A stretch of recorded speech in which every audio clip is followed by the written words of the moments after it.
Have your attention, I'll call the meeting to order. For the record, the meeting has been notified in accordance with requirements of Freedom of Information Act, and a quorum is present. We have several people participating by phone today. Mr. Gunn, Karen Leatherman, Jody Bryson. Are y'all there? I'm not sure I know Eddie is. First item that we have is approval of minutes. You've had enough time to review those. They have a motion for approval. So moved. Second. Second. All those in favor, please say aye. Aye. Any opposed? Hearing none. Oh, it's just here. We need to do roll call. Oh, well, I was in a hurry. I skipped. Elizabeth, he's got the minutes. Roll call. Ms. Faulkner? Here.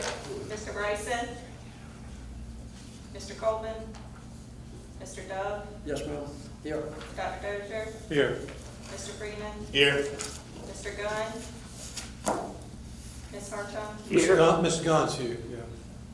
Mr. Jackson? Thank you. Mr. Jones? Here. Ms. Leatherman? Mr. Lee? Here. Mr. McIntyre? Here. Mr. Moore? Here. Dr. O'Kelly? Here. And Doug Coleman has an excused absence.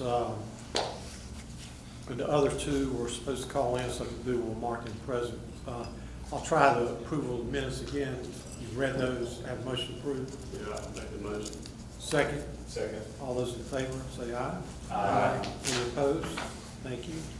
I was just so excited to start at 3 o'clock. Not used to it.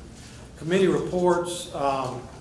Executive Affairs met this morning at 11:30.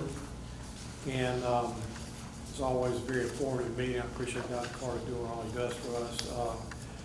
We do have one resolution coming out of that committee with unanimous consent. Resolution 425 affirming the freeze on tuition for tuition year 25-26. They have a second. Second. I don't know if anybody would be opposed to that freeze of tuition, but all those in favor say aye. Aye. Any opposed? Hearing none, we'll move on to academic affairs and accreditation. Martin Moore. Thank you, Mr. Chairman. Today the committee heard from the chair of the faculty, Dr. Sharon O'Kelly, who reported that at the final meeting of the Faculty Senate, Dr. Karen Fries, Professor of Education, was reelected as the Secretary of the Faculty, and Dr. Jessica Goss, Associate Professor of Chemistry, was reelected as Vice Chair. Additionally, on May 29th, 30th, the Faculty Governance Executive Committee hosted the annual conference of the National Council of Faculty Senates, which was held at the Carter Center. There were attendees from 28 institutions across the country. In his enrollment management report, Dr. John Rowan reported that summer orientations are underway, and over the course of the summer, the Office of Admissions will host a total of 9 orientations for new freshmen and transfers. We also heard from Dr. Jennifer Kunka, Associate Provost for Advising, who reported that the university received a $100,000 grant from PowerEd to help give students an opportunity to take classes at FMU to earn the necessary requirements needed to either earn or keep life scholarships for the upcoming year. The grant was able to help 64 students with summer tuition costs, and they may have some in the Summer 2 program as well. A pilot program similar to this was utilized over the past 3 summers and resulted in 77% of students assisted retaining their life scholarship, and we expect similar results with the PowerEd grant this summer. Finally, we heard from each academic dean about work going on in their areas. Each reported that the impressive research and activities being conducted by faculty and students. A few highlights: number 1, Catherine Baker, reference librarian and university archivist, has launched Archive Space, an online finding aid which allows the public to search archives, records, and manuscripts held at FMU. Secondly, the School of Health Sciences reported that the Department of Nursing has been notified that all undergraduate and graduate nursing programs have been reaccredited for 10 years by the Commission on Collegiate Nursing Education. And finally, the School of Business reported that they had a successful accreditation site visit in April from the Association to Advance Collegiate Schools of Business. There were no issues cited by the reviewing team, so we anticipate a positive reaccreditation news shortly. And that concludes my report. Thank you. Any questions or discussion from Trustee Moore? Hearing none, we'll move on to development alumni. Trustee Freeman. Thank you, Mr. Chairman. We had all our members of present except one with excused absence there. The meeting was opened by Mrs. Laura Stanton, Vice President of the Institute. And we had several events. March 18th, we had the Donors Recipient Scholarship Reception. There was over 175 that attended, very well. We had the golf tournament on March 28th. Over 20 teams participated. The Arts International was April 12th. That was very well attended also. Then also we had some educational foundation gifts. As he just mentioned, the Powerhead grant, that was over $100,000. George Carr Davis Endowment Scholarship was given. We also had a nice gift from the Wild Sumaco down in Ecuador. That gift was given by a small report by Dr. Carter. We're going to hopefully be able to add some dormitories down there that will double the capacity of students, approximately from 12 to 14 right now, to maybe 24 to 25, and also expand some areas for some faculty members too. And then that's in collaboration with the Prince Edward Island Sound. Is definitely enjoying dealing with us on that project. Additional gifts was given through the Julian Smith Endowment Scholarship, the First Generational Fund, and the Nellie Cook Sparrow Fund. Next was the Regional Community Affairs Report. The Steve Gately Gallery is going to be starting June 17th. It is August the 7th. I won't try to pronounce when it's going to be put on exhibit there. Performing Arts Center new season is going to be starting on September 7th. Don Fielder, we're going to be the first opening act that's going to be there. The Center for the Child is maintaining enrollment, so everything's going very well there. The Local Government Leadership Institution begins up again in the fall of this year, and the Fred Shaheen Nonprofit Organization Institute begins also their normal sessions in the fall. Reporting from Mr. Lee Daughtry, Alumni Affairs Director. Several events that was held. Of course, we had the Alumni Awards, which was the same day that our last board meeting, which was March 6th. 4 recipients that was attended very well. The School of Business Alumni Reception was March 26th. Mrs. Hope Mullenix was the recipient of that. And we had the English Alumni Reception, which was April 14th. We had approximately 90 attendants. It was very, very well attended on that.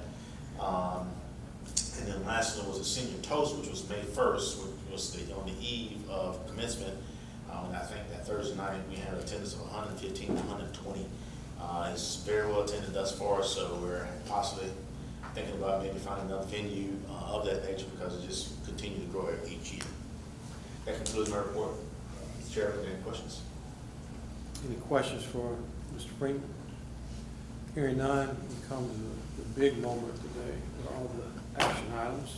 Trustee Jackson, Finance and Facilities. Thank you, sir. The committee's got 3 action items for board consideration. First is Resolution 525, which authorizes additional funds to be added to the construction budget for the Floyd Medical Education Consortium building. The Drs. Bruce and Lee Foundation provided $1,500,000 through the FMU Education Foundation to support the development of this project. And along with the $21 million appropriation for the building, the total project budget will be $22,500,000. And the committee presents Resolution 524 for consideration by the board. So they have a motion for approval for 525. No motion. Have a second. Second. Thank you. All those in favor say aye. Aye. Any opposed? No. Resolution stands approved. Next resolution is 625, authorizes additional funds to be added to the construction budget for the Forestry and Environmental Science Building, including $800,000 from the FMU Capital Maintenance Reserve Fund and $300,000 from Florence County, provided to support the development of the entry road. Along with the $18 million appropriation for the building, the total project budget will be $19,100,000. And the committee presents Resolution 624 for consideration by the board. So hearing that, they have a motion to approve. Motion to. Second. Second. Thank you. Any discussion? It's going to be a beautiful building all across the street. Hearing none, all those in favor say aye. Aye. Any opposed? Motion stands approved. Next, we have Resolution 725 for university budget approval, which was passed unanimously by the Finance and Facilities Committee. The recommended budget for 25-26 contains no increase in required tuition or fees and reflects appropriations and actions contained in the state budget as approved by the South Carolina Senate and as reflected on the budget summary. The committee presents Resolution 725 for consideration by the board. Have a motion to approve. Motion to approve that. Thank you. Second? Second. Any discussion? Hearing none, all those in favor say aye.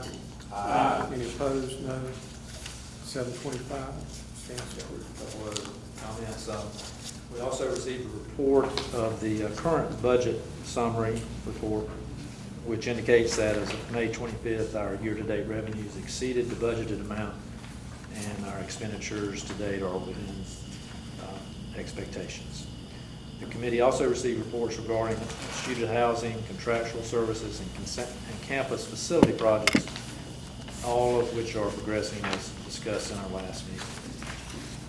Thank you, Mr. Chairman. Thank you. Any additional questions for Mr. Jackson?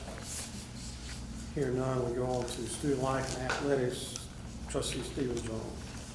Thank you, Mr. Chairman. Good afternoon, everyone. Student Life and Athletics Committee met this afternoon. We were joined by Dean of Students Latasha Brand and Athletics Director Murray Hartzler. First received an update on the Student Government Association. Our current president has finished his tenure, Mr. Ryan Dixon, served as president for 2024, 2025, and so we want to thank him for his service and his tenure. Dean Brand, if you would convey our gratitude to him, we would appreciate it. New SGA executive officers were elected for the 2025-2026 academic year. President is Isaiah Davis. Vice President is Taylor Causey. Treasurer is Nevaeh Harmon. And Secretary is Dylan Hwanich. The spring 25 election saw a notable increase in student participation, reflecting growing interest in campus leadership and civic involvement among the student body. The student leaders bring a fresh perspective and enthusiasm as they prepare to serve and advocate for the student community. They also had an end of semester project, which was a refresh to the food pantry on the second floor of the University Center, sort of restocking the inventory with better choices, and I think they've increased the hours, so we appreciate that work. On to student life and student health services. This report was given by Dean Brand. End of semester highlights. Student life concluded the spring 25 semester with enthusiasm and momentum. The annual Student Life Awards celebrated the significant contributions of student clubs and organizations to the campus community. This year's Organization of the Year honor was awarded to Baptist Collegiate Ministries in recognition of its outstanding engagement and service. Had a recent Greek life milestone after nearly a decade of absence. The Delta Sigma Theta sorority has officially been rechartered and is back on campus. The milestone marks a renewed chapter for the sorority and reflects growing interest in Greek life offerings. Campus health and wellness initiatives. Student health services continue to prioritize proactive wellness through regular outreach events such as health screenings and informational sessions. On April 16th, the department hosted a successful Wellness Wednesday, drawing over 100 students. Attendees enjoyed music, massage chairs, aromatherapy experiences, and nutrition smoothies, all aimed at promoting relaxation and well-being during final season. I think Nurse Amy was responsible for putting that on, so we want to thank her for that. Next, we received an update from Murray on athletics for the spring, so lots to report, lots of great accomplishments this year on the field and in the classroom. We had 4 teams that made it to the NCAA tournament: men's and women's soccer, women's basketball, and soccer. It should have been 5 teams. The baseball team, which had a 40-win season, did not make it to the tournament. I think they were the only 40-win team not to make it, but an incredible year for the baseball team under first-year coach Jeff Jefferson. Softball team, the Patriots finished with a record-setting 53-6 mark and a number 10 national ranking after being ranked in the top 5 for 7 weeks. FMU won its third straight conference tournament title and went to the NCAA tournament for the fourth straight year, in case you missed it. They hosted a super regional here with an opportunity to advance to the World Series tournament. I had an opportunity to come out and watch, and if you didn't see it, you missed a great opportunity to see the Patriot women compete. They were an absolutely unbelievable softball team, and want to congratulate Coach Valley on her year this year, and I think this was her 21st year, so a lot of accomplishments for her and that team. Baseball under first coach Jeff Jefferson posted a 40-13 mark. That's the best season since 2012. Spent several weeks nationally ranked, shared the conference regular season crown, and set a program record for home wins with 25. So an incredible year for first-year Coach Jefferson, and I'm proud of what those guys accomplished. Academics, we had 26 Patriots were inducted into the university's chapter of Chi Alpha Sigma National College Athlete Honor Society. You must have junior academic standing and a 3.5 GPA and be recommended by a coach. 216 Patriots were placed on the 2025 spring semester Swamp Fox Honor Roll, while a total of 182 were named to the spring 2025 Conference Carolinas Presidential Honor Roll. 10 of 15 teams posted a GPA above 3.0 with an overall spring GPA for teams of 3.2. We had lots of individual recognitions for our players this year. Alyssa Poston was the Conference Player of the Year. Paige Strickland was, what did Murray receive? What did Paige receive, Murray? She was Player of the Year. Player of the Year, Conference Carolinas. Yeah. Coach Jefferson, Coach of the Year. Charlie Bussey, Player of the Year. Just a lot of success this year, much to be proud of, again, on the field and in the classroom.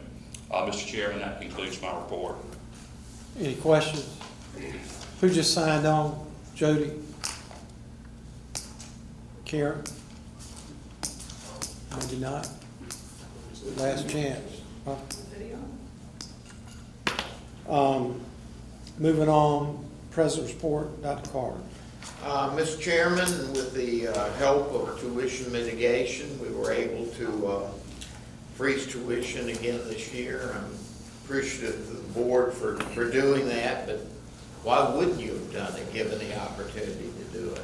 I want to remind you, though, there's a sense that it's such a wonderful thing for freshmen coming in, brand new freshmen, and it is. But it's even more helpful for sophomores and juniors and seniors, because they don't have to, their parents don't have to factor in increases every single year in terms of trying to lay out what it costs to go to college. So we've been able to do this now, and I hope the General Assembly will continue the support down the road. I think we saw a little frustration with the legislature this year in terms of how much this was beginning to cost, and but I hope they hold the course. I hope they continue to find the money to support that tuition mitigation, because freezing tuition is a wonderful thing for especially the men and women who go to a university like Francis Marion. So the General Assembly appropriated 2% raise this year for all state employees. The budget that the board has approved, our board has approved, contains an additional 1% increase. So all of our employees at Francis Marion will receive a minimal increase of 3%, except for 68 staff members. They're being reclassified under a new state reclassification system, class and comp system. So those 68 staff members can receive, some of them may receive in excess of the 3% as they come into new classifications with compensations that pay them more. Charlene and I had a long discussion about this earlier in the year when we were working through this. It's only fair. You may, many of you remember last year, the provost and I sat down and we worked at providing increases to a number of faculty. So this year, it was the turn of staff to receive some of those additional increases and try to get the increases in pay commensurate with what folks were making in other industries outside higher education. So that will be there. Again, every one of our employees will receive at least 3%, and some staff members may actually receive more based upon those increases in classification compensation. Charlene, are you here? Yes. You want a rare opportunity, okay, to speak from the audience, all right? You want to add anything to that? Would add only that it does bring us into a market, better market competition there, particularly relative to technology, accounting, those kind of areas where the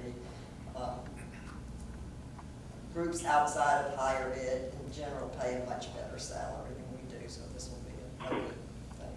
I think on the positive side, we only had 68, so we have worked hard over the years to make sure that we're being competitive with it to the extent that we can based on the dollars that we have.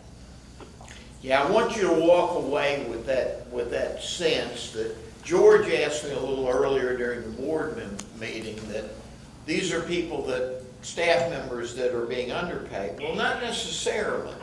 In the case of some of our technology folks who are caught with these new classifications, it's simply moving them more to market levels with regard to other tech systems outside higher ed. A very, very positive thing, I think, for the state overall, and a very, very positive thing for higher education. It was a good budget year for us, okay? As many of you know, we talked about a little earlier, we got funding to renovate the Hyman Fine Arts Center. That building has long been in need of renovation and additional maintenance work. And then we received the rest of the money we need for the renovation of McNair and Leatherman. So we're comfortable that we have sufficient money to prepare for that renovation as we go down the road and bring those buildings up to the state they need to be. We also received that elusive money for the crosswalks. And I know everybody's excited to see what the crosswalks are going to look like when they get finished. So am I. Okay, we'll see. Just remember this: the agreement with the State Department of Transportation was they would help build them for us if we got the money to build them. So so we'll take credit for the money. They can take the blame for the way they look if they don't look all that good. Finally, the last item I want to bring up is an item that, I talked to the board about earlier today, but I talked to some of you about earlier this week.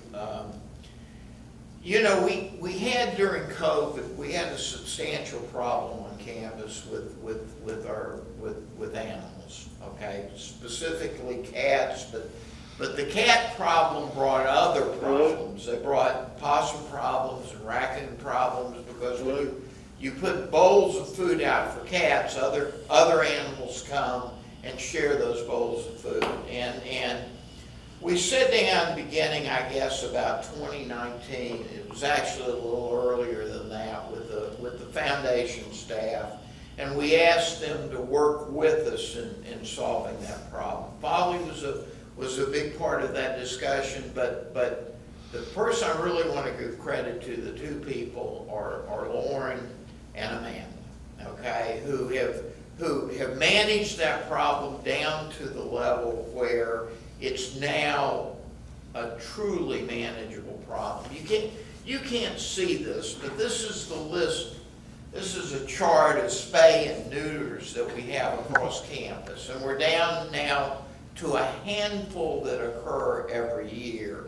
But more critically, over the last 5 years, over the last 6 years, we've transported, Foundation has transported 181 cats off this campus, many of whom would actually have been trapped and euthanized if the foundation hadn't gotten involved in that business. Maybe that's not a big deal to some of you, but for me, a guy who believes that standing up next to St. Peter will be a cat, who will say, yeah, there's Carter, let him through, okay? I'm very proud of this. I'm even more proud of Lauren and Amanda for the fine job they've done with this. I know Lauren's here. Thank you, Lauren. Please pass that. So to be clear, when you say you found them a nice home somewhere else, right? You know, They're in New York. Lucky Dog transports them to parts of the country where there's a cat shortage and oversees their adoptions. So, yeah.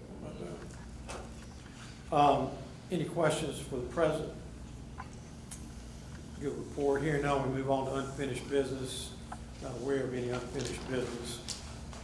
However, I am aware of a new business item. You know, much like I forgot the call to order, the roll call, I forgot one resolution. So without any objection, I'd like to bring to the board now for their consideration. You know, we can do that. We make our own rules. So nobody objects. I'd like to do that. I want to ask Trustee Robert Lee to bring it for discussion. This 0825 is a resolution naming the Ecology Conference Center, the Fine Arts Freshwater Ecology Center. You've got the resolution in front of you. I'm not going to move it in total. We've checked the file, and she has given us the exact how she wants the name. It will be the Fine Arts Conference Center out there. Every time we'll hang a portrait, just like Dr. Carter's hangs downtown in the Carter Center, and unveil that. But that comes to you. I have a motion to adopt it. So we have enough. Thank you, Mr. Moore. Second. All those in favor say aye. Aye. Any opposed? Stands approved. Thank you very much. Well deserved. Any other new business? No need for executive session. If not, do I have a motion to adjourn? Motion. Thank you. We stand adjourned. Second.